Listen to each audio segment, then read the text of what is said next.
All right.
Bill, you should have about 40 people today.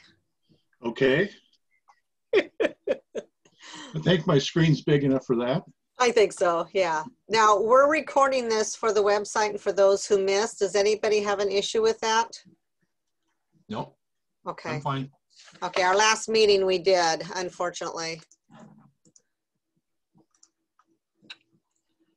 All right.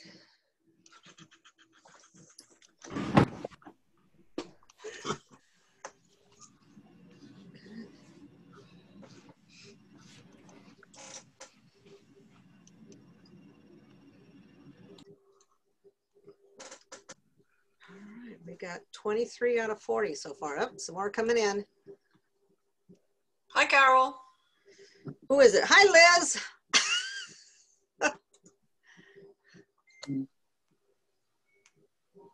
It's a good job I don't have to live my life with maths. I thought it started at 8 this morning. It depends on your time zone. I know, but I was wrong. Oh. Well, you know, it's a challenge to do some of these, especially when you're doing it internationally, because we just finished our speaker from India. So, you know, it's midnight there. Yeah. And he's gonna come in. Yeah, he's gonna come into this meeting here. So I did one for the Collectors Club on Friday night, and I did Cheryl at the Royal yesterday, so I'm really upset with the time zones. Oh, yeah, definitely. Hey, Bill, the other Bill. Hi, Carol. Hi, Carol. Hi. All right. It's There's actually Larry. only 11:30 in India. Not that late. Yeah, I don't know what time well, that's when we started. Yeah, now it's probably 11:30 now. 11:30 now. Okay. Yeah. Yeah, I don't. Oh, yeah. I can check that. And he should be coming on here in a minute because he just tagged me. Yeah, 11:34. Okay. Come on, dude. Where are you?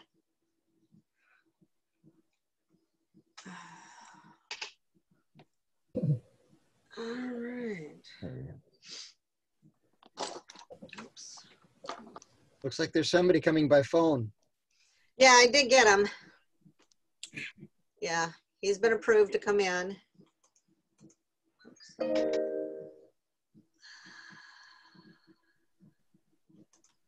Okay, there we go. Okay, there's Ted. All right.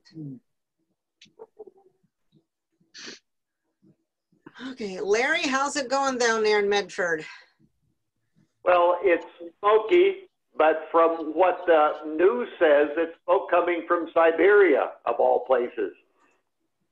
Oh, really? Yeah. Well, I thought your smoke was supposed to be coming up here to Seattle. Yeah, tonight. It's coming in tonight. No, it's me that was supposed to be coming up to Seattle for SEAPEX, but I didn't make it. It's very smoky here. Virtual. Okay. NAMD. Okay, on. All right.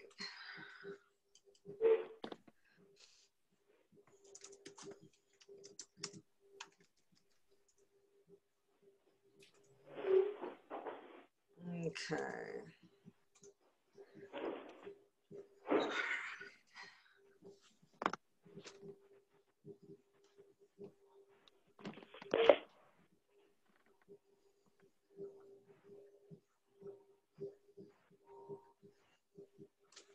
Okay. Yep. Somebody had trouble logging in, so. Okay, up to 27. Oh, yes, I better do a screen share for Bill. Yeah, I'm going to need that. Yes, you are going to need that. Okay, and if everybody could mute themselves unless you have a question to ask, then unmute and ask your question. And I'm sure there'll be time afterwards to ask more questions. There's Lester, okay. Reg Smart, okay. Felix, all right. Jerry, okay. Oh, Edward, there's Edward, all right. James, Mr. Fran, all right. Okay, there's Anand, okay. William, Norman, Elizabeth, Ailes, okay. Daryl, all right. Okay, 11:07. All right, Bill, you ready to start? Sure. All right, everybody, welcome to SEAPEX Virtual Stamp Show 2020. And this is the Building Virtual Exhibit website pages with Bill Seymour from the Dalles, Oregon. It's all yours, Bill.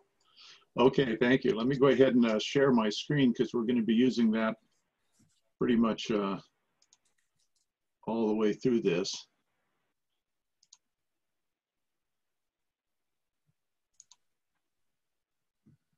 So you should all be seeing one of the frames of my Yugoslavia collection.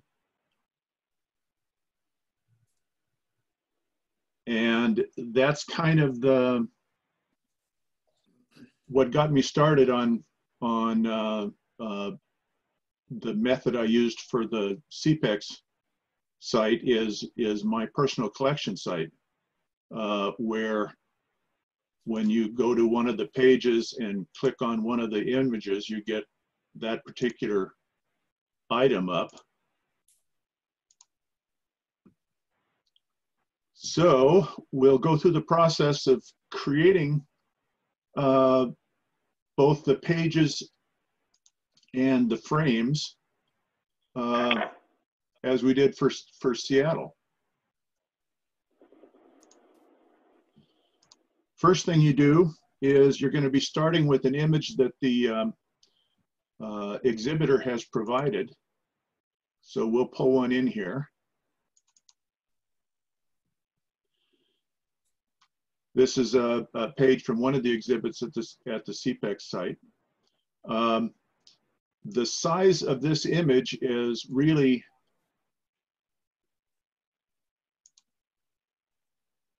too large for a website. It's 2,500 pixels wide. So the first thing we're going to do is save this large image into a file name that matches what we want to use for the exhibit. Use Save As, and we're going to call this EX001 and copy that. And then add a full to the end to say that this is the full-size image. I have a question for you. What system are you on, and what applications are you using? Okay, I'm running on a Windows system.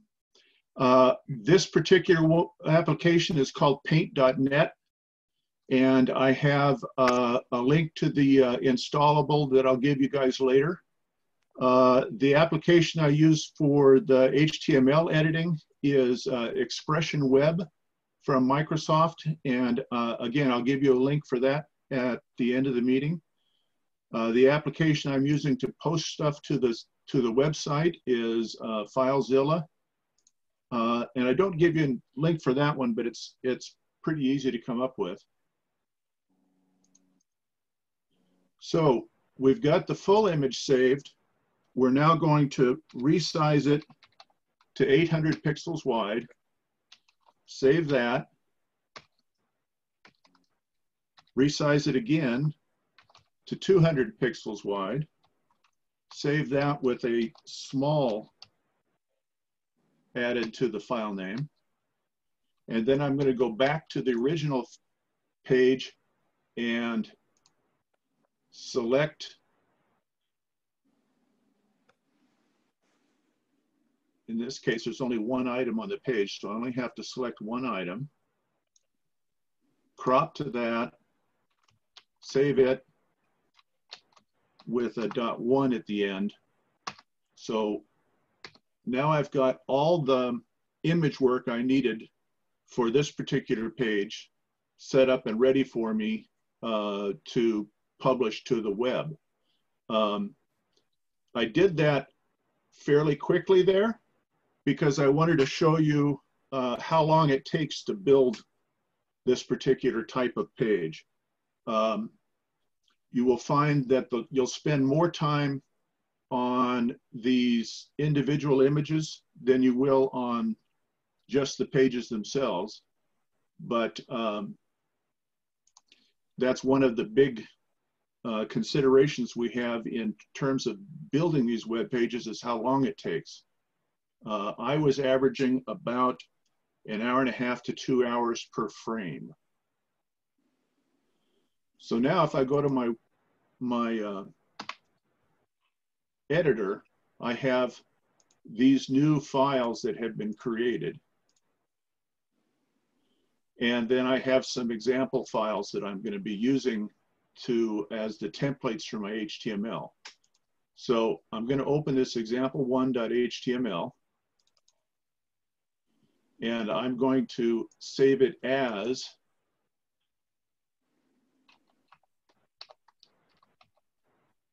EX1,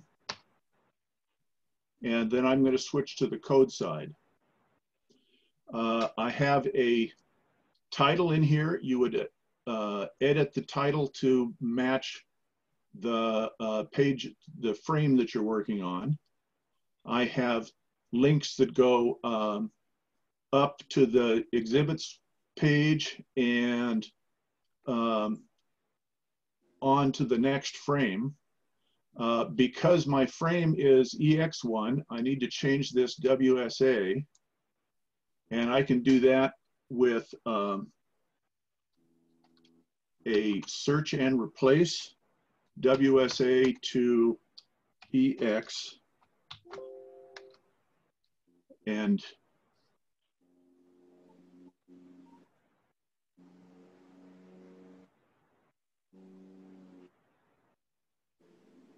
though I accidentally did that so that it did the whole site. It's going to take a little longer than I expected right there. The code here, I've got a table at the top of the page that is got 2 rows and 3 columns. The first column on the first row is blank right now. The second column takes us back up to our major exhibits page. The third column is going to say on to next frame and would go to the next frame. Underneath that, in the center, I have the title of the exhibit and which frame it is. And then we have a grid of 16 pages, because that's how many pages are in this particular exhibit. And each one is displaying the small image and linking to the actual page. If we go into the design mode on this, then now the page that we created is sitting here as the first element in our frame. And then down at the bottom, I have the navigation stuff again. The first one doesn't go anywhere. The second one goes back up to the exhibits index page, and the third one goes on to the next frame. And you can see that back to exhibits index, on to next frame, back to exhibits with the title underneath here. So the next step is to do the actual page, and I've got a template for that again. And we're going to save that as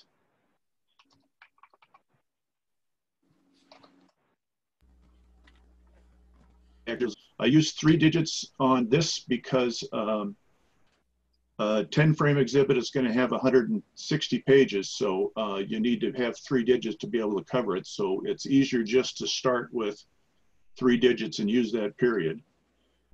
This particular one has the same sort of navigation on the top. The first entry is blank. The second entry goes back up to the frame page. The third entry goes on to your next, and it's duplicated at the bottom of the page. I have, yes. Nope. I have a template in the middle here that shows the page itself. And when we click on that, the template has 3 map areas that link to various things. Because this page only has 1, we're only going to use 1. So let me delete these other 2. Grab this one, size it to the item that we've got, and save that. So at this point, I have the frame with 1 page. I have the page for that frame, and I can go in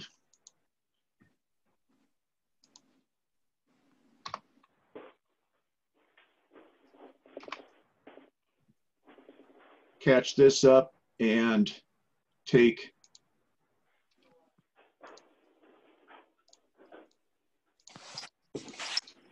all those files that I just edited and post them.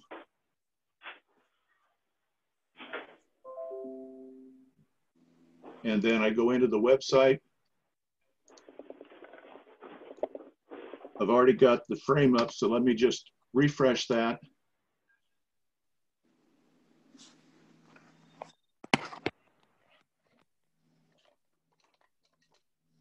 Oh, I don't want example 1, I want EX1.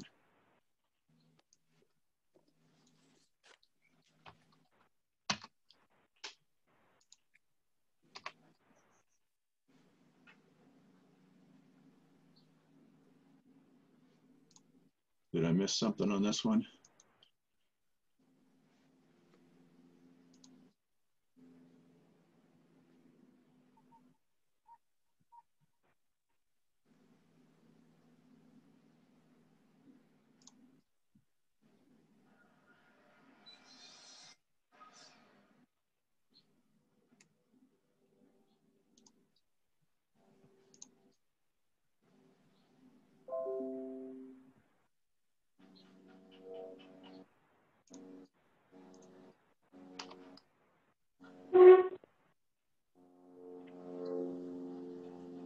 This one isn't getting updated. It's probably the file size is the same.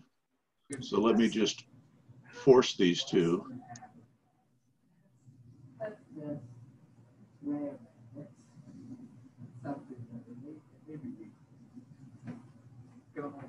Half of this class is 3 minutes. People want to be physicians. They want to save people's lives. They can't.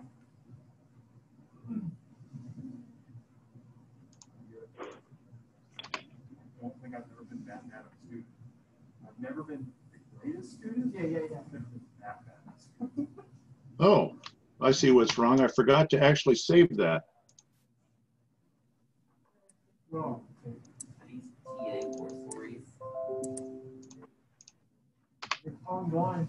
There we go.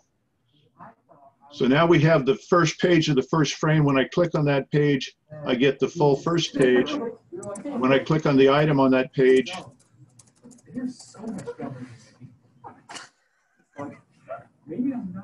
it turns out that I deleted the wrong thing.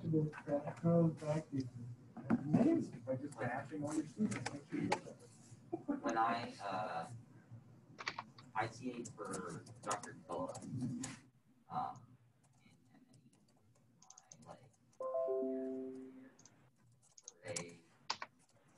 Can somebody on this turn their sound off? we're hearing all your chit chat. Some of the stuff that I had to grade was like. And there we go. Now we can get the. Wouldn't have made it past. So we've done one page, and we've taken about 10 minutes to do it, but I made a couple of mistakes right there. So let me go through the same process, but do it a lot slower so that you guys can pay attention to what's going on and follow a little bit easier than trying to do it at speed. And then first thing I do is open I graded this one. An image that the exhibitor has sent us. I do a save as on that image. We're going to call this EX002. And I'm going to select that portion of the name, copy and paste it, and then add the full to it. That way there I'll have in my clipboard that base file name for this page. So we save that. We resize it with a Control R, and we go to 800 pixels wide. That's right there. We save that as, save as is a Control Shift S. So I can just paste the base file name into here to get the 800 wide version. Resize it again to 200 pixels wide. Save that with the small at the end. You'll notice that I'm using an underscore with the small and a dash with the full. That makes it easier for me not to make a mistake and overwrite the full one with the small one or something like that. Undo is a Control Z. So at this point I do Control Z twice and that takes me back to my full page. Now, this particular page has an issue in that we have two items displayed on the page and they overlap each other. So if we just take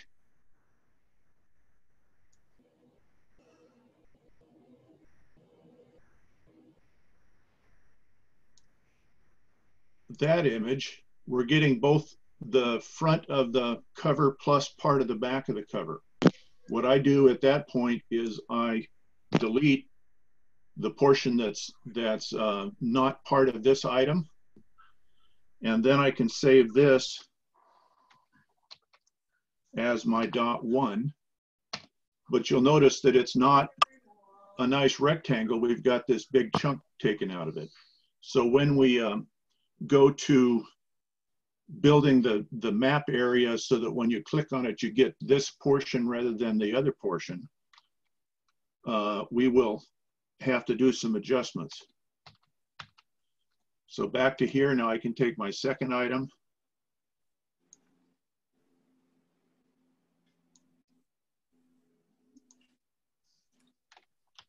Do a save as, make this item 2.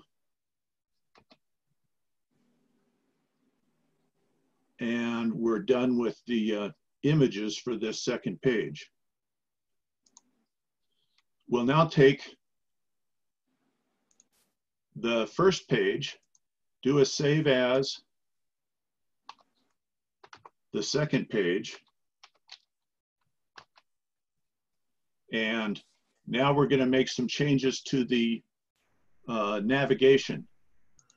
The next page is going to be 3.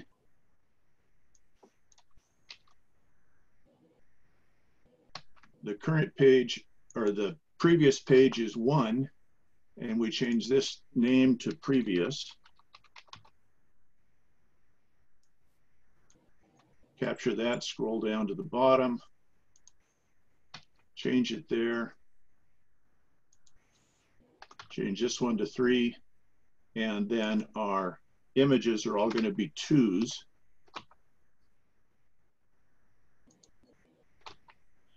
And we've got 2 images instead of 1 this time, so we're going to put 2 of them in there. Go back to the design. Here's our design. There is one image area, and here is the second one.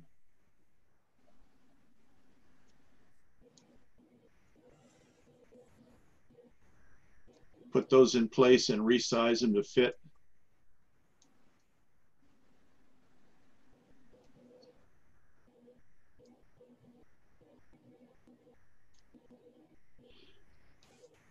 At this point, you could say you're done.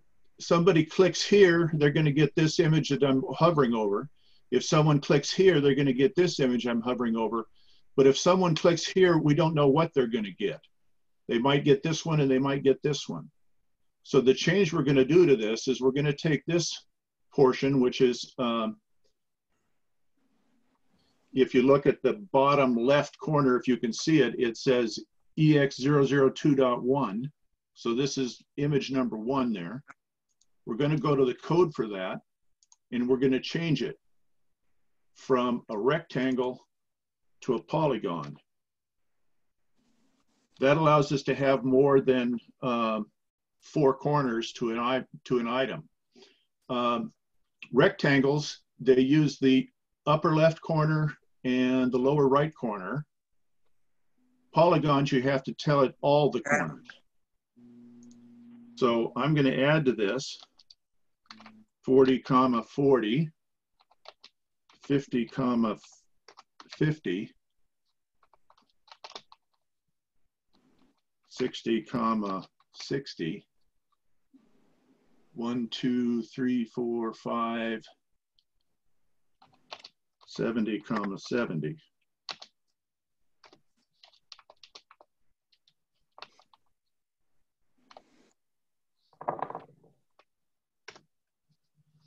Now when we go to the design for this, we've got a big triangle with a whole bunch of dots up here.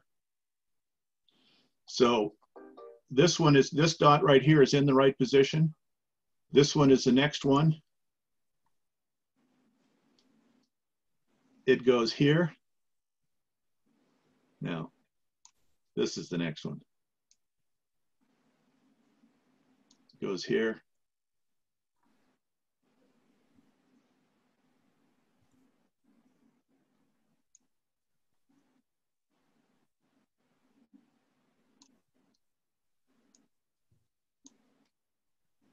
Grab the next one, put it there.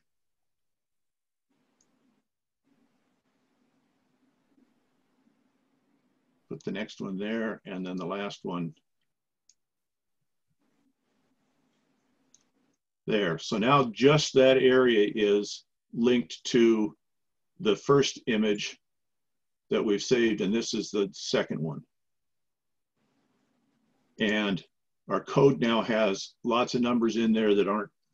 The reason I typed them in the way I did is so that they're far enough apart that you can grab one of them and not have to, and not accidentally get one of the other ones.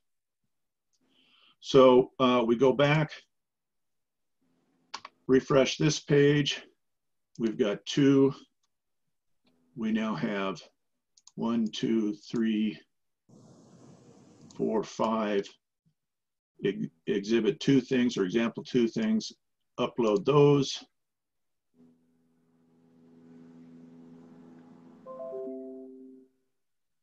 Just make sure I actually saved this. I didn't.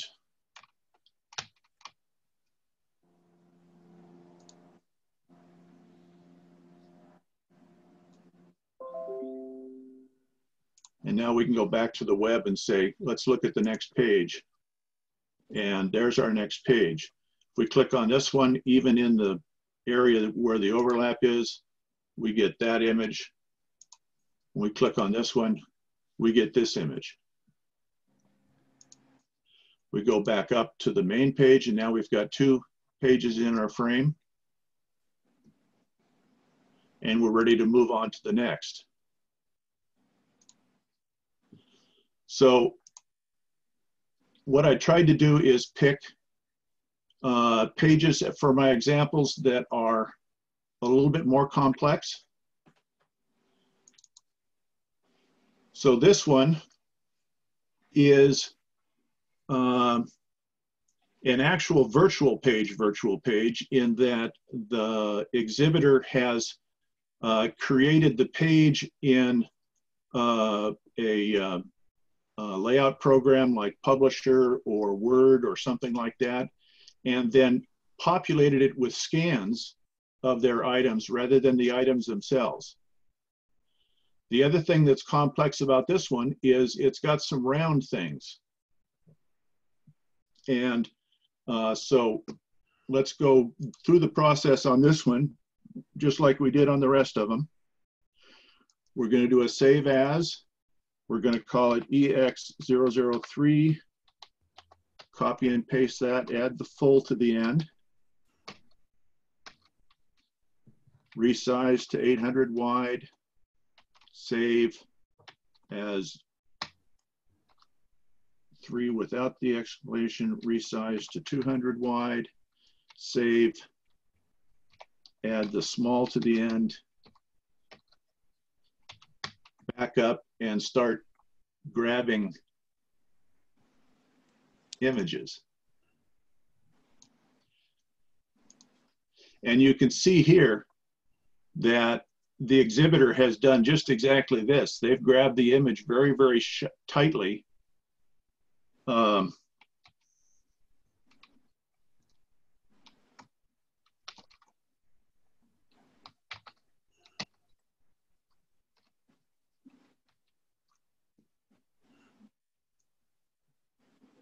do it left to right and then down.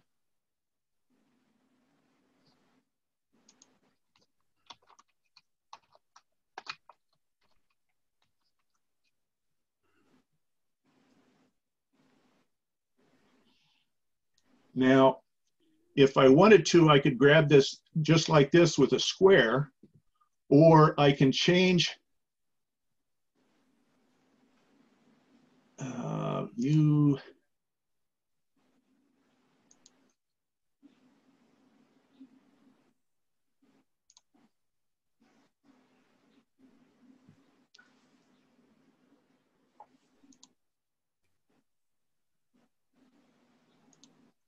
Move to an ellipsis select instead of the rectangle and do the same thing, except now I've got a circle. So when I grab that, I'm a little bit high and a little bit in on this side.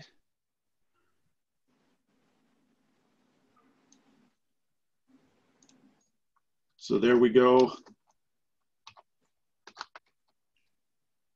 And that's the third image. Fourth image. In Paint.net, the selection is you start in the upper corner and then pull it around. And you can see what I did there is I got it too high to start.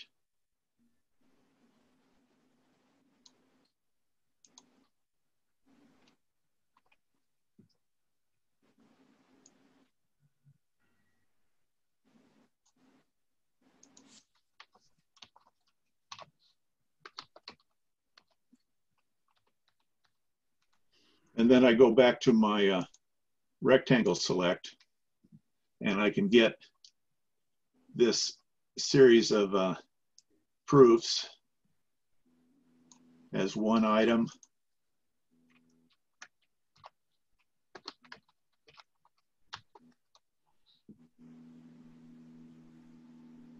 And this series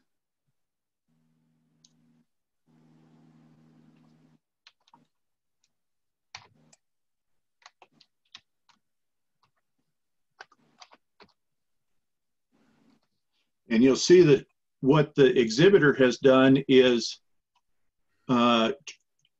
captured this at an angle, but that's what the exhibitor has, so we leave it in that as an angle because we don't want to change the content of their pages by straightening things up.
Okay, we've done 10 individual items on that page. I think I misnamed one of them, so let me bring it up and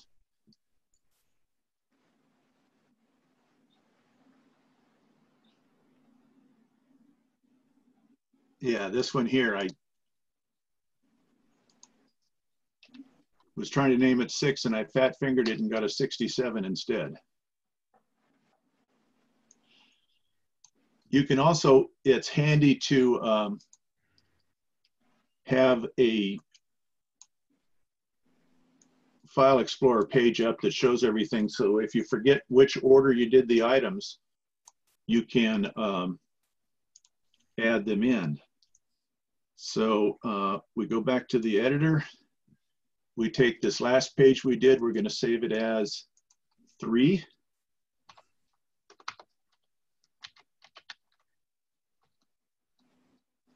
We're going to change the links for the navigation to 2 and 4. Do the same thing below, 2 and 4. We're going to change these guys to 3. If you time things right, you can actually do this with just a search and replace in the page and not have to change as much. And then we'll get rid of the one that's got the polygon on it. We'll change this one to a 10.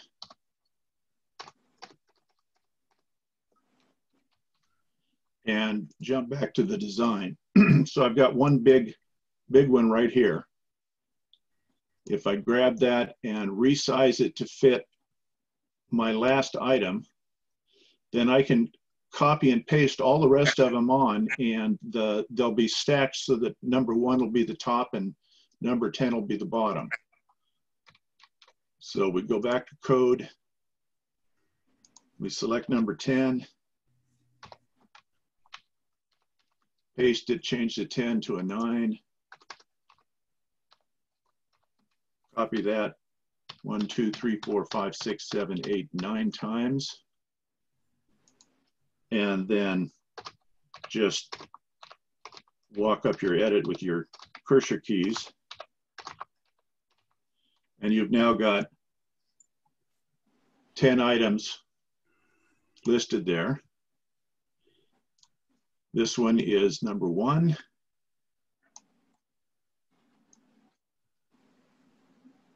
Grab that. Number 2.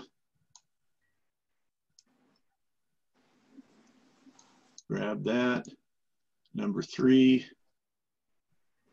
Now I'm going to do something different on number 3 here. I'm going to put that upper left vertice in the center, and I'm going to take this to match up with the edges, because that gives me the center point and the radius. And when I change, this is number 3, when I change 3 to a circle,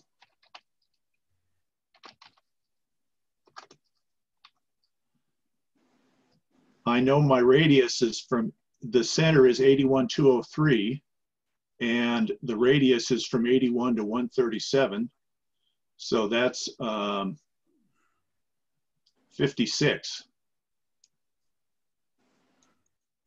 So I put a 56 in as, because the circle is center and radius. Go back to my design, and now I've got a circular one that's pretty darn close to right on top. Grab the next one. We're going to do the same thing with this French one.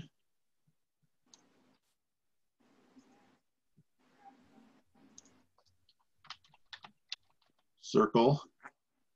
191 to 224 is 37. Is that right? No, 33. Come on. go look at that one. And it's also right on top. So we're good there. Now we can just take the rest of them. They're all nice rectangles.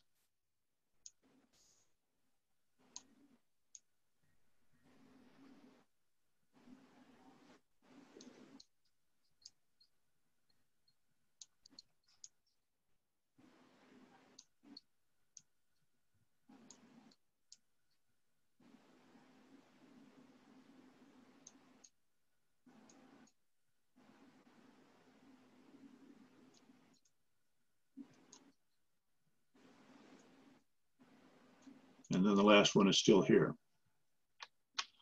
So we've saved that. Go into our publishing, do a refresh. We now have an example 3 there, and we have a bunch of example 3 images.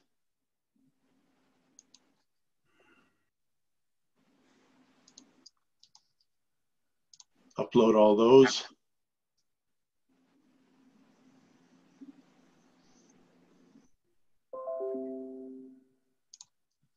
Back to the frame page, refresh it. I screwed up there. I don't have the right image. So let's go look at our images and see what I did wrong.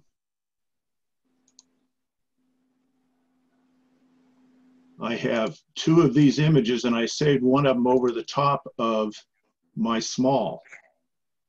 So we go back into here, back up.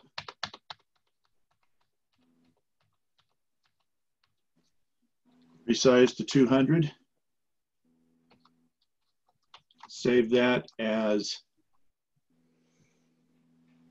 example 3 small. Overwrite.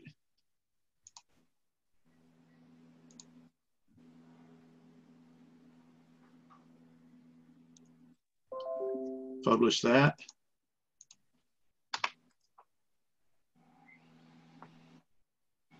How come that didn't publish?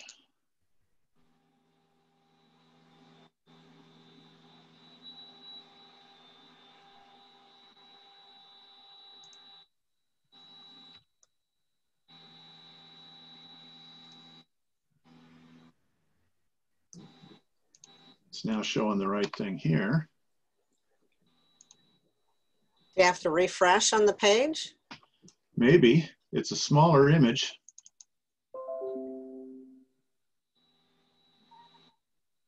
Okay, now it's smaller on the website, so let's refresh again. And there we go. We go to that page and we get the page. We click on this guy.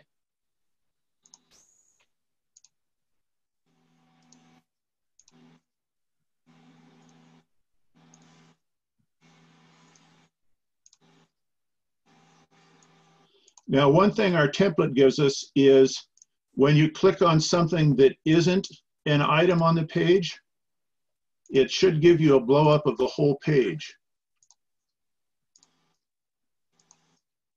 So if you're having trouble reading the text here, you can go like this, get the whole page up, and then zoom in on the text and read it that way. So if we click just outside this circle, even though we're inside the rectangle that would be there, we get the whole page and not the item. So our circle map is working. Let's go on to the next page.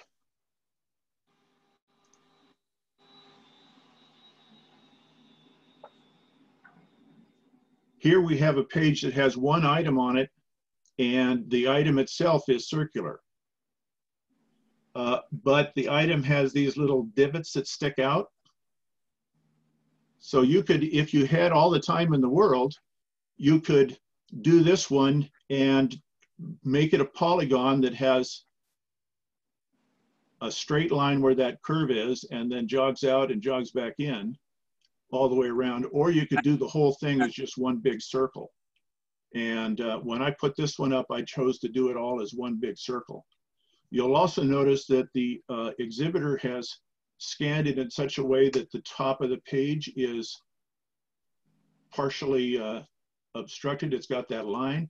I think that that probably detracts from the look of the page.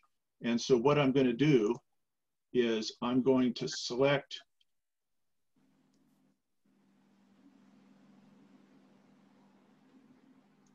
the page minus that line and use that as what I'm saving. So we'll save this as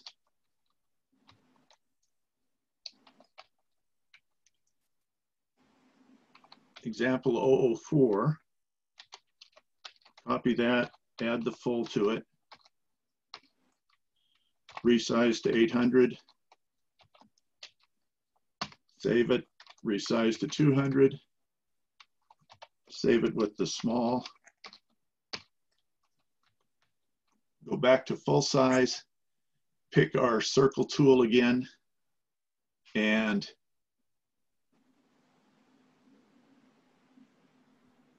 find the spot that's pretty close to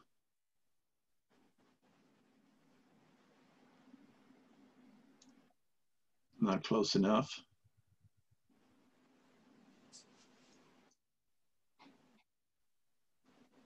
And again, I'm not high enough.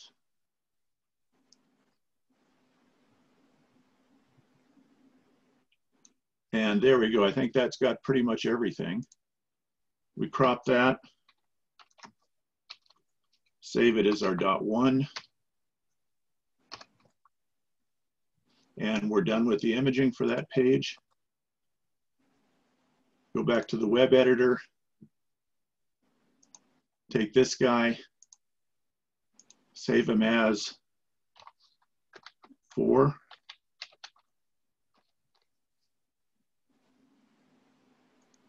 Previous one is now 3, next one is going to be 5.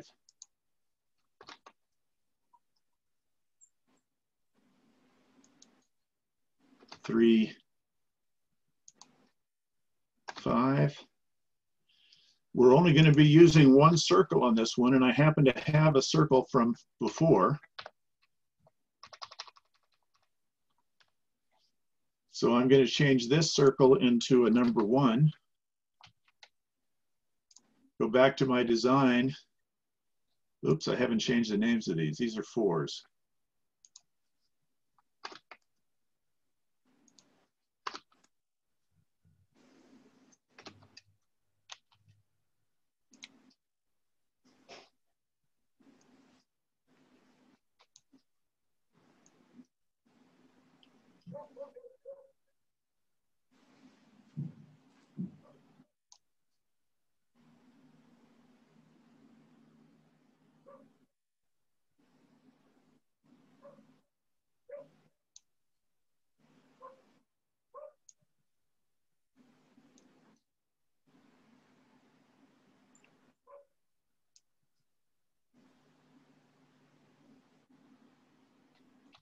Save that.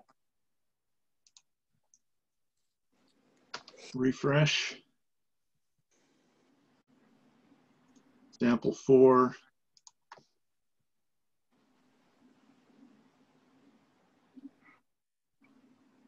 Plus that example 4, upload.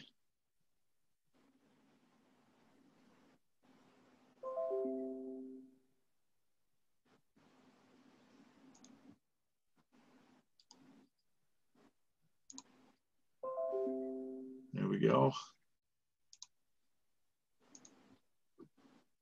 We'll go up on this. Okay, our small is not small.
There we go. Click on that page, we get the full thing. Click anywhere in our circle, we get the item. Click anywhere outside our circle, we get the whole page. So let's go on to the, I think what's my final example.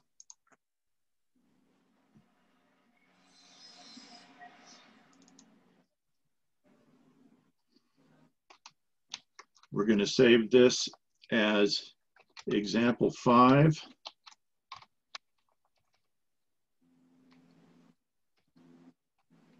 Resize it to 800. Save that as 5 without the full. Resize it to 200.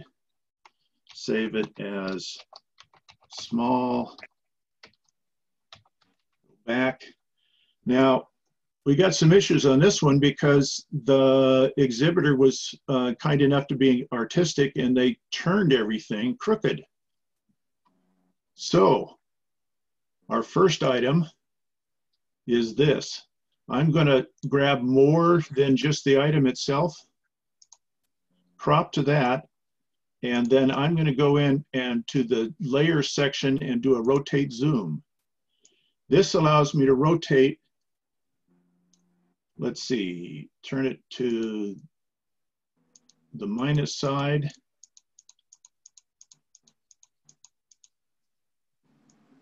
Let's see how close we are to we're pretty close. That's at 12 degrees. We could actually go to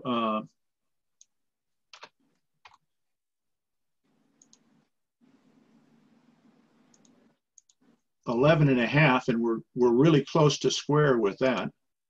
So I will grab a smaller piece of the image, rotated that 11.5 degrees, and save that as our number 1. Now, when I use my undos to go back, it's going to take a little bit farther to go. Let's do this one as number 2. It's nice and square, so we can just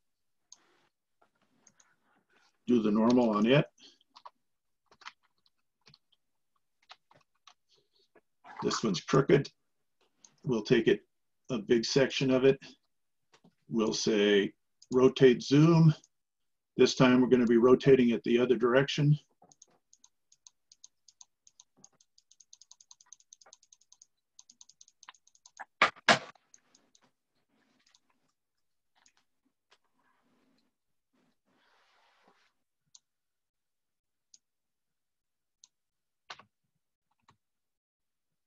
That looks pretty close at 14 degrees.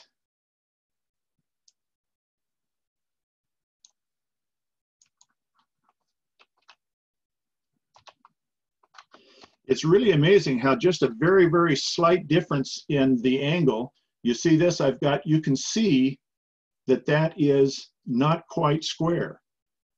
And yet, it was not quite square the other way when it was a ½ degree off. So your eyes are really good at viewing these things, much better than the computer is at figuring them out. I think I'm going to do this one next. It looks like it's pretty square.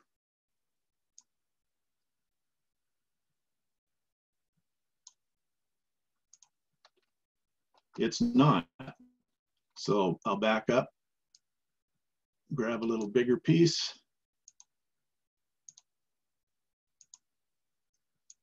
Rotate zoom. We'll shift this to a 0 and then look at it. Wrong way. So that one was only 1 degree off.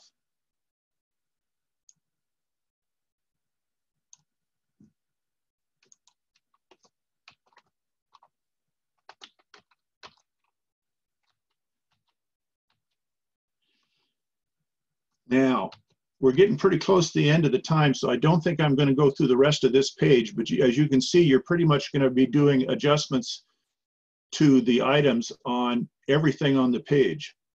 You will also find that there are exhibitors that give you rectangular objects that they mounted crooked just because they were in a hurry. So for that type of thing, you end up doing the same thing. You look at the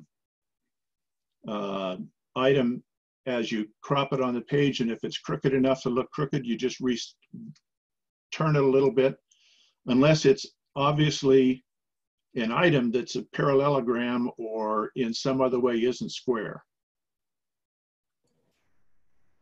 So let's take in questions.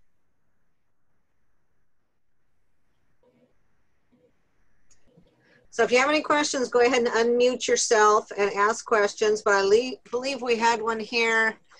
Keith was asking, on the headings you have on blank, the second back to the selection page, the third to next page, how to go to previous page. Okay, let's take a look at this page right here, where I have previous, up, and next. We look at the code for that. The previous page is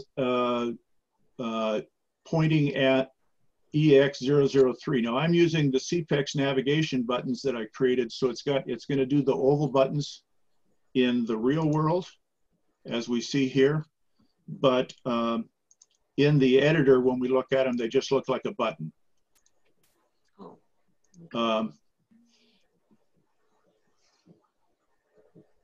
You point your previous one to the previous page, you point your next one to the next page. When you look at the frames, you do the same thing. You point your next frame at the next frame, you point your previous one at a previous one, except on the first frame you don't do that, and of course on the last frame you have a previous but not a next. You pretty much always have an up, and it can be either an up like we have on the individual pages where the word is up, or we can have, as we do on the frame pages, where we go to back to the exhibits index page.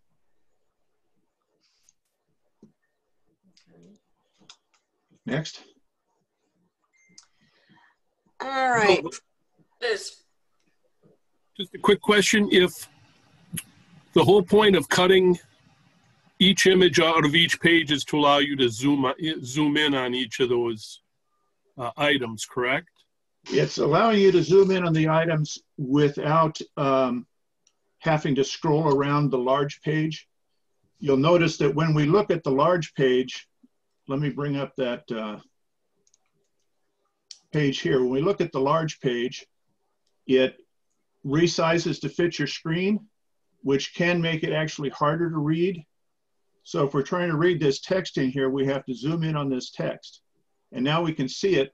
To see some of the rest of it, well, with this browser, I have to zoom out and then back in, and then zoom out and then back in. And which browser is that? This is Firefox, but pretty much all the browsers look the same. So Yeah, if we look at this registered letter, you can zoom in some here, but it's much nicer you can see the same thing. You can read the registration number, you can read the address, you can read that that's a % sign right there. You can see the turkeys. When you zoom in, you can see the turkeys a little bit better. When you go to the whole page, you can also zoom in on that same thing. But again, you have to zoom out and then zoom in there and then zoom out and then, so it's just a little bit more of a hassle to not link in each of the individual items. Yeah, well, in the version of Firefox that I have, and pretty much any other web page, there's usually scroll bars on the sides and the bottom that you can use to scroll around. But for some reason, you don't have those. I don't know why. Yeah, I don't know why either. Bill? Yes. I noticed that you were reducing, well, first of all, thank you very much for explaining this. It's been a quandary for me as how this happened. I saw that you were reducing the pages. Is there any reason why the exhibitor couldn't have sent it to you at 200 pixels? The exhibitor would have had to send me 3 images.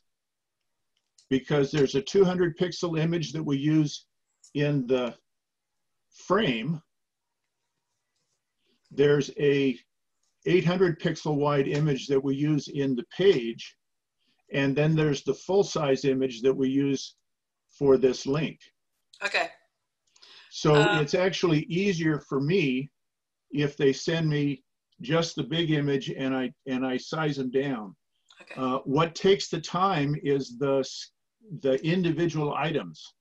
And it would speed up things quite a bit if we had the exhibitor give us the full page in full resolution and then each of the items page that are on the page in full resolution.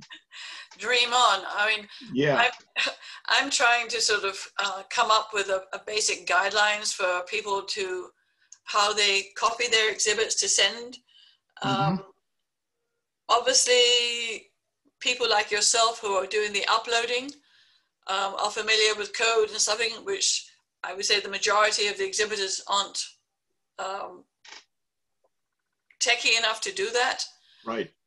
So I'm just trying to think, you know, how would be the best way for people like yourself or Larry Fillion to receive these pages, and for what do we tell the exhibitors, that they need to scan them at 800, make sure they're straight? Yeah, pretty much. I was suggesting 600 dots per inch. Okay. Which ends up on a 8.5 by 11 page. That ends up really large, but gives you very, very good detail on any of the items that are on that page. That once they have their exhibit all scanned at that resolution, that they zip it all into one file. It won't really be any smaller than all of them individually, but it's easier for the process of transferring them from one person to another if they're all in one file. And then put it on something like Google Drive or OneDrive from Microsoft or Dropbox or any of those file hosting services, and then provide a link to the person who's actually doing the page so that they can download the whole thing in one large download. It will be too large to send in an email. Right. Oh, yes. You were saying it takes you an hour to an hour and a half to do a frame. Yes. Obviously, you've now, I don't know how many frames SEAPEX ended up with, but you've obviously honed this down to being able to do it very quickly. Yeah, that's why I did that first page my quick way, which is just doing it without explaining everything so much when I went, so that you could see how many minutes it took to do just the simple stuff. And then the more complex things that we did afterwards are all things that slow you down. It's up to the exhibitor as to how they want to present their material. But if there's a way to gently suggest to them that rectangular objects that don't overlap and are square to the page make it the easiest for the web person. Okay. How long would you say it's taking you to upload the whole exhibits? The upload doesn't take very long. Okay. It depends on the size. To transfer it from one to the other. Yeah. We have currently just the 4 pages there. If I take all 4 pages and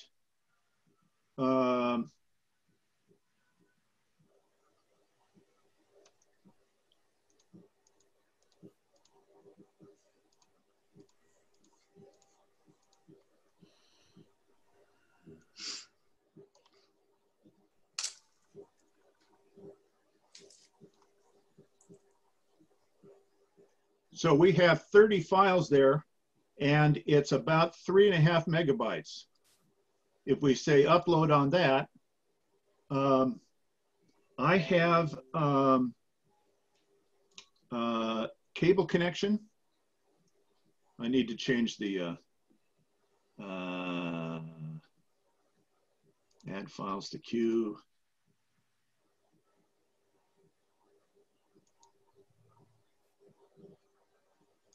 File exists, we're going to use, instead of the default, I want to do an overwrite. Okay. Process queue. So this is how long it takes for that 3 megabytes to upload. But I've got a fairly fast internet connection. You've also spent hours doing this, doing the downsizing and the individual items. Yeah, so, yeah. But the time that you run into is pretty much always going to be from the time to do the editing. Yeah. To take the one image and create the several other images, to start with what's essentially a blank page and fill it in with, and especially the little map areas. That's what takes the time. It's not the process of uploading. And you can be uploading one exhibit, and while it starts, you can go into another exhibit and start working on it. Okay. Because you don't have to have anything, except, of course, when you make little mistakes, and I have been known to do that on occasion. It's been fascinating, and I think it's given me a tremendous understanding of the amount of work that has to be done to edit these exhibits. So thank you very much. You're welcome. Yeah. Hello, Bill. Liz, we had 34 frames. Okay. Yeah. Yeah. Hello, Bill. This is Felix from Mississippi. I have 2 questions. Can you use PNG files, or you recommend just JPEG files when you're uploading? You can use PNGs or JPEGs. The advantage to using a PNG is that you can have a blank background rather than with a JPEG. If you have a blank background, like some of those images we looked at, it fills it in white for you. So when you save it as a JPEG, you've got an image with a white background. That doesn't make a whole lot of difference in file size, because if it's all the same color, it just says from here to here is the same color, and it's pretty optimized on that. But it does mean that if you have an item that's on a white page, and that's another thing you can ask your exhibitors, if you have fairly modern material, so you're doing first day covers from the 2000s, the covers are going to be white. If you use white backgrounds for your pages, you've got white on white, and it's hard to tell what is an item and what is the background page. So it's actually nicer if they choose a page color that's a little bit off-white. If you have all items that are old enough that they've got some yellowing in them, then it's easier if the background of the page is not the yellow. So we want a contrast between the items and the page in order to make it more, when people look at a virtual exhibit, they don't see as much detail as they see when they're looking at the real thing. We're trying to make it as much as possible as good as what they would see in a real life exhibit. That's one of the reasons why we have the high-res images as well as the page image and the thumbnails. Thank you. So my second part of the question is, on example 4, do I use rotate zoom to get the world map in a different angle? Like right now, if you see the world map, you see. Yeah, I did it as polygons. If we go to the that actual exhibit,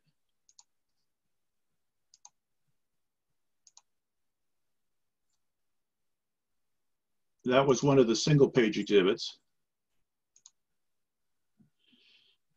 This item here is a polygon that has an angled line there, an angled line there, an angled line there, and an angled line there. So if I look at the source code for this, those are polygons with 1, 2, 3, 4 vertices. You can't, at least in Expression Web, you can't take the rectangular map area and say rotate it like you can in Paint.net where you're rotating the image. So here, if you look, if I click outside the area, I get the full page. And if I click inside the area, I get the item. And I've rotated the item to make it vertical. Okay. So the one I'm talking about is, I think, example 4, where it's from the sheet from Canada. In the center, you see the world map. Oh, yes. This one. Yeah, that center is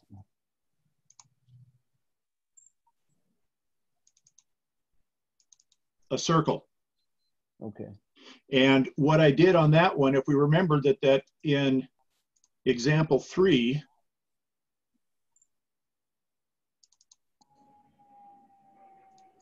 we had 2 items that were circles. I took one of those items that's a circle and copied that into, when I made the copy on to make 4, I kept that one and deleted the rest of them as the base for this one. And then I just had to do my rename on the image here, and I had a circle that was the wrong size. I just resized it to be the right size. Okay.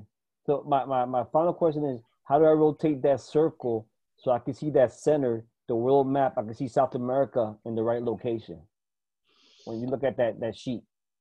If you wanted to do that,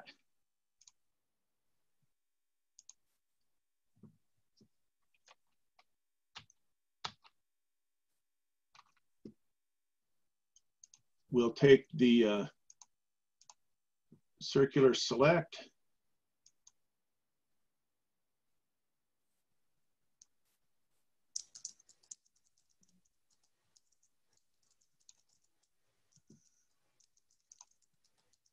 So now we've got the circular map, and as you can see, the north is to the right and the south is to the left. You can take your image and rotate it 90 degrees clockwise, and now you've got Antarctica on the top and the North Pole on the south. And you can rotate that, you know, as many as you want.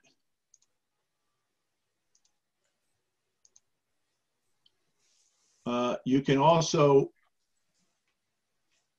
mirror it horizontally and vertically. My personal preference was to leave it the way that the exhibitor left it, but there's nothing stopping you from having the south on the top and the north on the south. Okay, understand. Thank you. Okay. Hey, Bill. Anything else? Do you hear me, Bill? Yes. Just a comment on my circular thing there. I put it in that position because the important piece of it was on top. I figured that the exhibitor, which is you, of course, had the best idea as to what they wanted to do. So yes. Now my question is, how long did it take you to learn HTML enough to do this? Let's see, I started working with HTML right about the same time as they added the .com domain to the internet. Oh, geez. That would have been in 84 or 85 or something like that. But I don't do very much HTML. I started let me show you what my exhibits look like.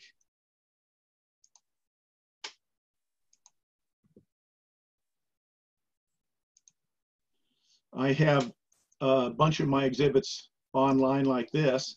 I think that the first one I did any work on was Turkey. And as you can see, I generated it as a frame and put pages in. And I'm doing the same thing here. I click on the page, I get the whole thing. I click on next, and then on an item, and I get the item. I did that starting around probably 2000, so it's about 20 years ago. And Mitchell Ward, Antonius Raw on eBay, had started putting his collection up online similarly, where he had a frame and then the pages, but he didn't show the individual items. And I changed that so that I could show the individual items. But other than, and then it has gone through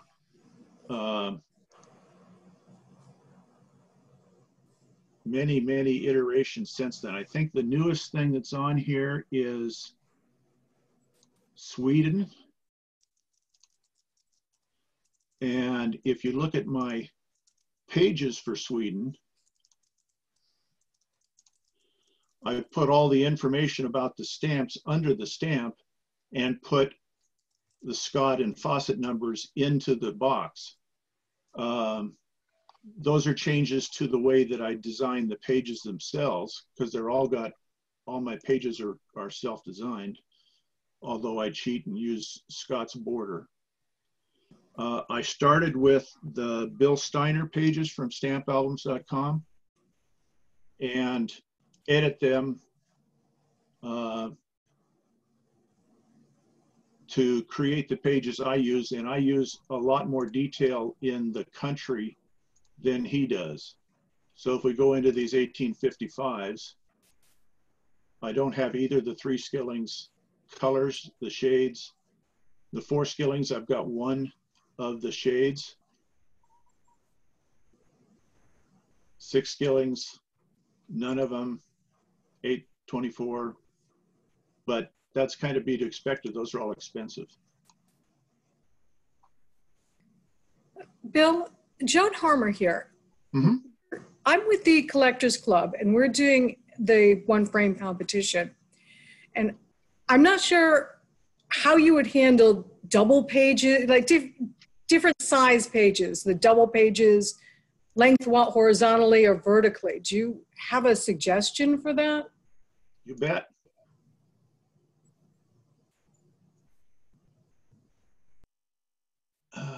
Let's see, what was the first one that I did that did that? Was it this one? Nope.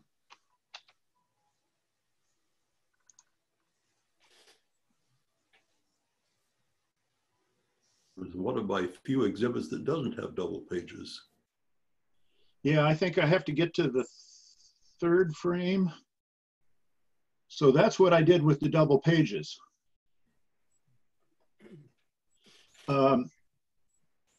When I sized the double page, instead of sizing to 800 wide, I sized to 1600. When I sized the thumbnail, instead of sizing to 200, I sized to 400. The main page is now twice as wide as it was. The individual items are the same as they were. Oop, I must have clicked on the wrong spot there.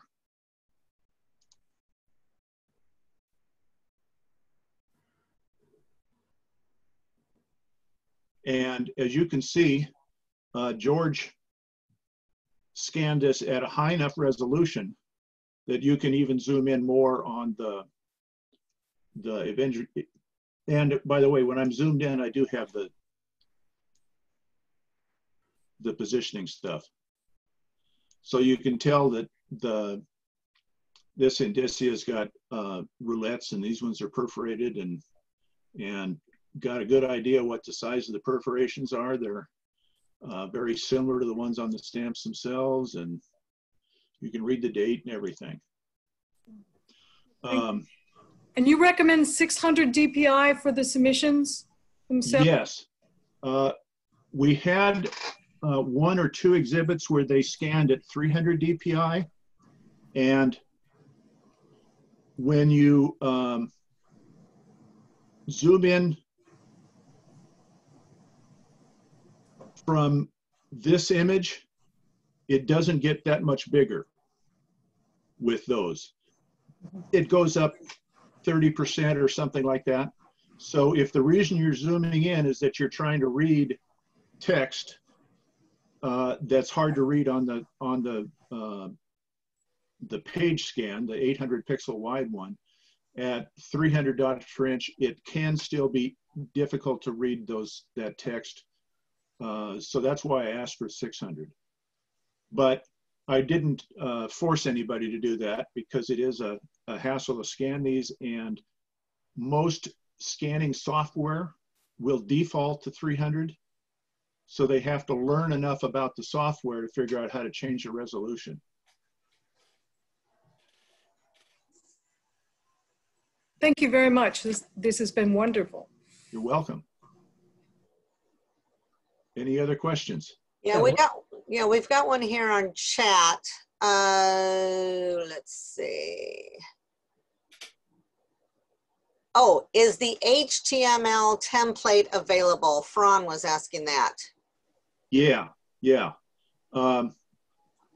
Let me get back to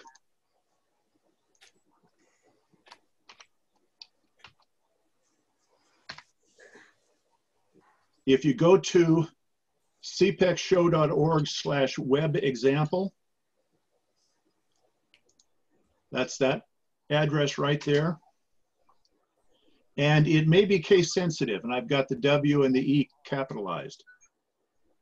You're going to get a list of this directory, and you can pull down individual files directly from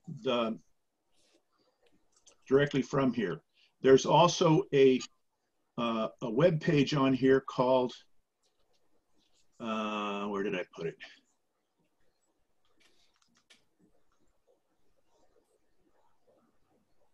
Web Tools.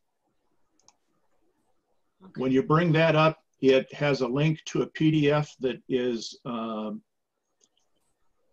basically a document that explains everything I did. Okay. It's a link to the paint.net installer and a link to the Expression Web installer. So anybody who wants to use the same tools can just download those from here.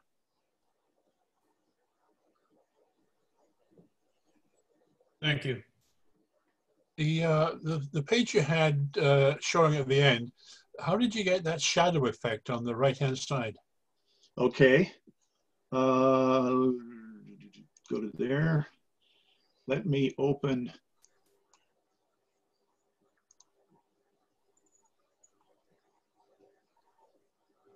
my CSS file.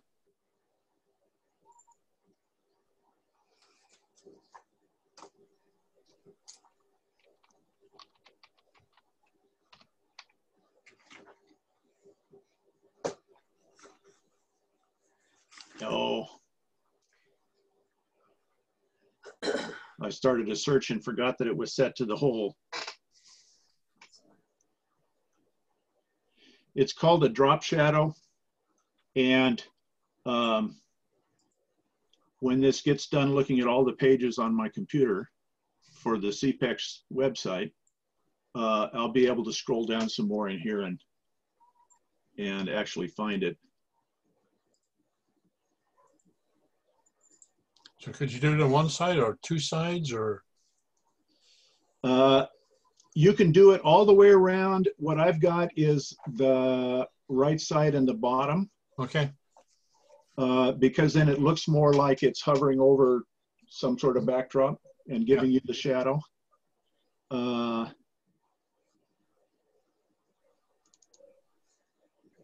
So I'm doing a drop shadow on our buttons. And you see this text shadow, 2 pixel, 2 pixel, 8 pixel, and that's a color. And so I'm saying, give me a 2 pixel solid line and then 8 pixels of shadow. And then the browser itself does the drop shadow. So here's the drop shadow that I use in the on the pages. And there are different kinds of shadows for different web development kits.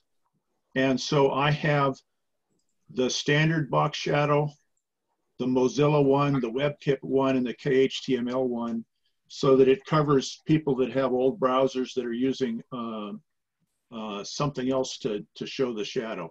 The box shadow one right here is the HTML5, and that covers pretty much all the modern browsers. So I've got a 2-pix solid black. I'm going 10 pixels. Now let's go.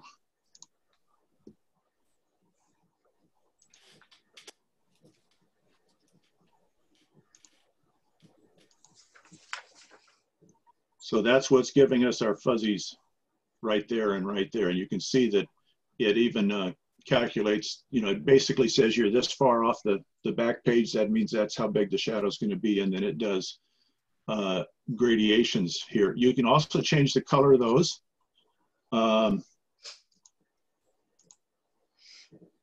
If we go to our dealers page, I have green shadows. Okay.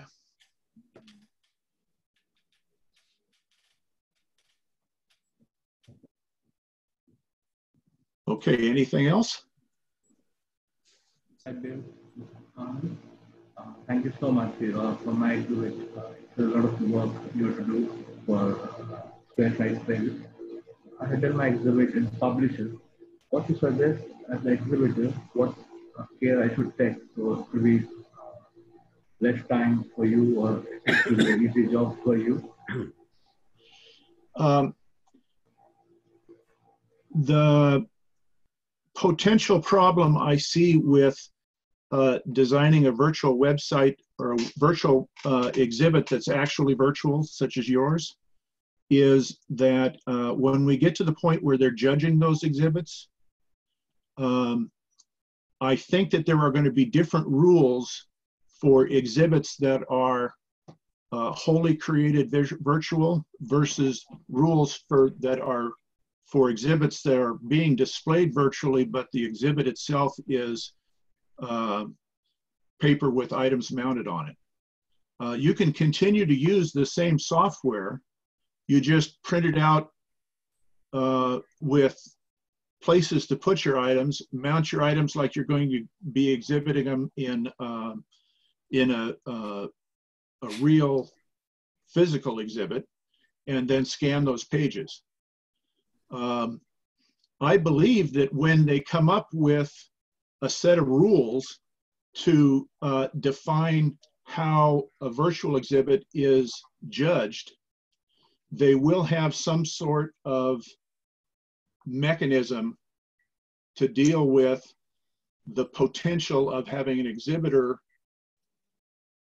putting items in their exhibit that they don't actually own, they just got the scan from somewhere else. If your scans make it obvious that the item is actually mounted on the page, then that's not an issue for the judges. But if your scans show that the item is, you know, a cropped image that's been placed on the page, then there's going to be some sort of different rules that we have to deal with. So my suggestion is, until they set those rules, try to stay as close to a physical exhibit as you can, and then scan them. The exhibits at SEAPEX, are they being judged? No. Okay. Because a friend of mine, actually a couple of friends of mine, just exhibited in South Africa, SEAPEX, I think it was, and another friend of mine was actually one of the judges, you know, an online judge. Yeah, and I know that there are some other countries that are doing that already. I think also wasn't the APS show judged? Their virtual show. So they're doing that, but I don't know that they have a set of standard rules for it yet. APS was not judged. Oh, they weren't. It started off as going to be several frames, and it just came up to be in exhibits. The GPS is having a judge show later this month, The Indians are having a judge show beginning of October. SEAPEX was a single frame, and it has been judged, and they've been doing this for several years. But in those cases, because I've actually exhibited there, they've taken static exhibits and scanned them. I was listening to Bill's talking about guidelines for judging virtual shows. That's something that CANED is currently got on their agenda for a meeting at the end of the month. I seem to think that my friend Don Hedger, when he exhibited SEAPEX, I think he just scanned the images and sent them in, and Yeah. they arranged them into frames somehow. I don't know. Yes, I mean, I just scanned my one frame exhibit and sent to Dropboxes off, and they organized it. Yeah. Yeah, a lot of international shows, they've been doing virtual exhibits for several years. But we only had 7 weeks to put this together after we found our new webmaster. And so he's done a masterful job. Definitely, amazing. Bill, you have. Really good. Thank you. I do have one question that a lot of exhibitors have asked me during this whole process is why not PDF files to send? Because there isn't a good way to view PDF files as a web page. Okay. They're with a video such as the welcome video that's on our main page, you can embed a link in your page that shows an image from the video, and so they'll see something. If you've got a PDF file, what they'll see is a text link to the PDF file, or maybe a button that opens the PDF file. And then when you go to actually view the exhibit, you're going to have a PDF viewer, either one that's built into the browser or a separate one, and you're going to have to scroll through. There's not going to be a facility for seeing a frame at a time, and you're going to have to scroll through the whole exhibit to see it all. So it makes it a little bit more difficult if you're only looking for certain items. Right. That's not true. Oh. If Frajola has annual competition, single frame, and you can look at all the pages as like a frame and just click on one. And they're PDF files. They're not, because he would never put that much work in. That's a lot of work to do. Yeah. I haven't been on his exhibit page for quite a while. Let me take a look. Yeah, go there. That's right. I had my exhibit in a couple of years ago. Scroll down to the... Go to the top where it says PDF 2020. PDR. PDR, all right, whatever. Okay, now scroll down and just pick a exhibit. Just click on it.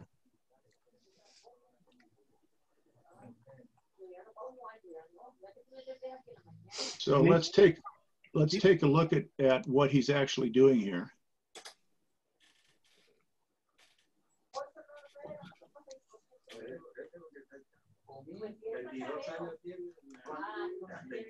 And he was able to put these in, I would say, less than a half an hour to put in single frame in.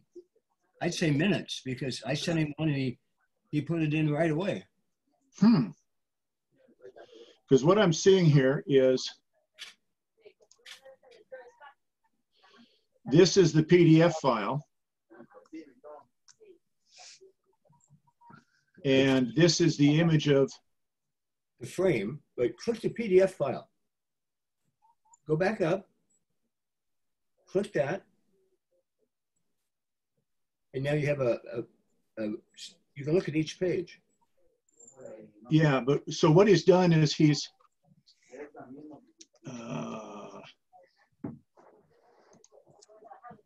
generated this image from the PDF, and it has, as you can see, it's got 1, 2, 3, 4, 5, 6, 7, 8 double wide pages. And then you pick one of the other ones. Go back. If you click these, most people don't have double wide. So pick one of the exhibits that's not double wide. One of mine is. So, I didn't want to close that.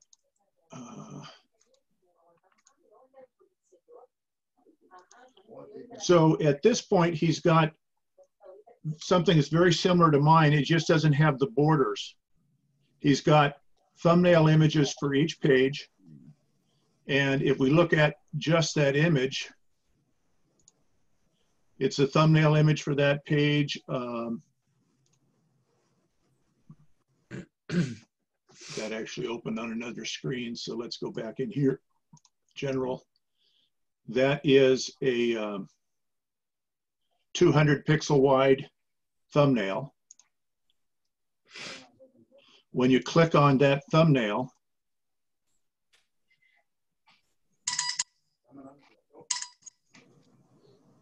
that's a 1275 pixel wide, so it's about 150 dots per inch in this resolution. And then if you want, he doesn't have navigation from here. He's just showing. No, you did it wrong. You can go from page to page. How do I go to the next page? Go back up one.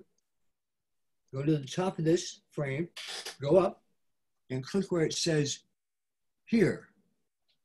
Yeah, but then you're viewing a PDF. Yeah.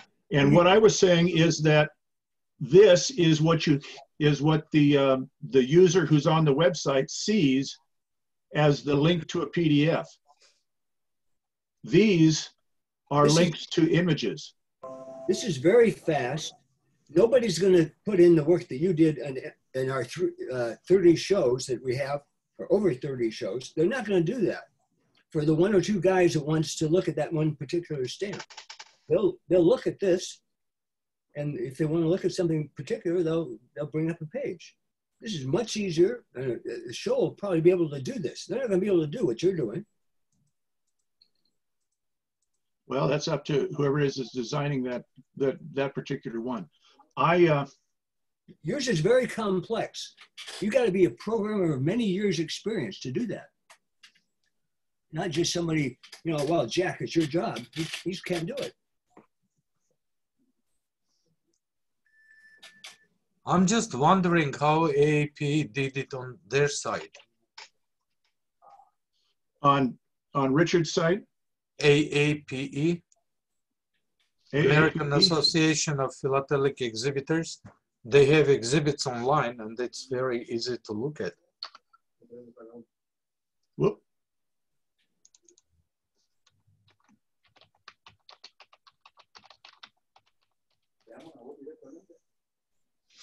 Org, probably. Look at the exhibiting. Another one with double-sized pages. Yep. And it's so easy to look at them. They're running a software package that they've purchased. They've either purchased it or had it designed for themselves. So there's an initial cost on this one that's not on the other ones. Is that true, Liz? That's what's generating all of this stuff. It's all done with a ASP program.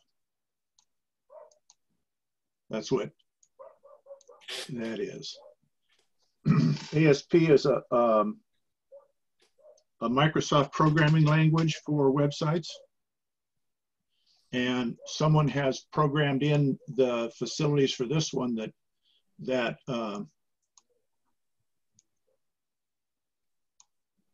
lets you see everything. This is just an image here. that is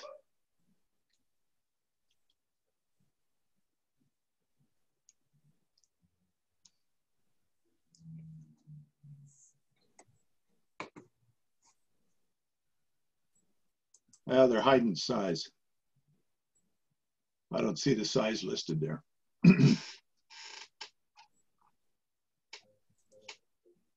And in the long run, someone is going to end up with a standardized software package for doing these.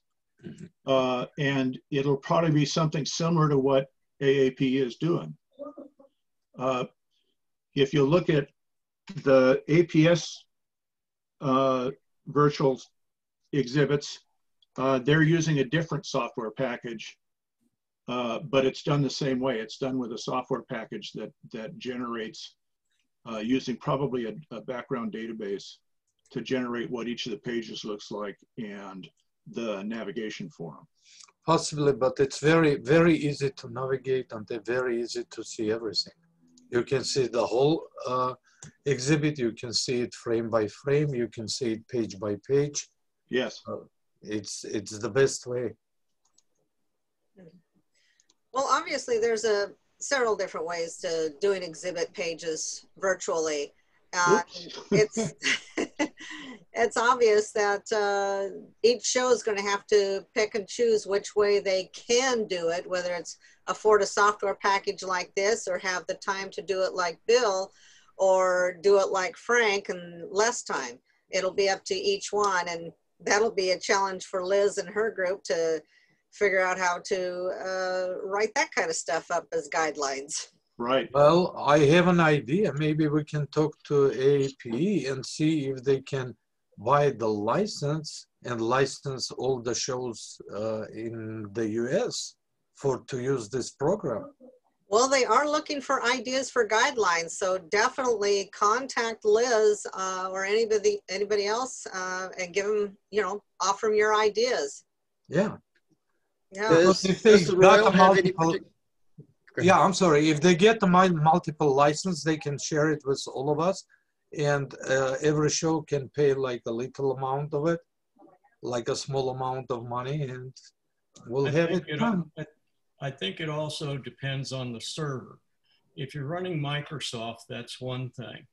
If you're running a Unix server, it's a different thing. So that's where Bill was talking about ASP and it running on a Microsoft based server, because I offered Larry a place on the server, but the server that I run is not Microsoft oriented, it's Unix oriented. So Bill's absolutely right. It runs on ASP here. Different thing. If you, instead of running your own server, if you buy server space and server functions from a hosting company, you can typically ask them for either a Microsoft-based or Linux-based, and they may have a different charge for one or the other, but they're all available, but it means you have to know enough to ask for it in order to get it. Exactly. Does anybody know what the Royal's doing? No.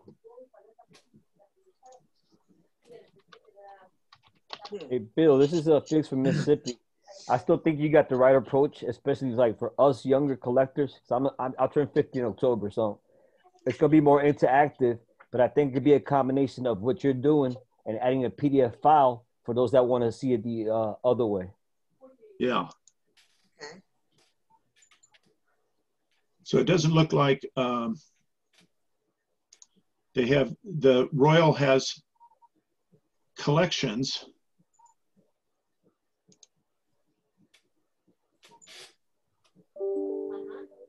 And they're using previous next here.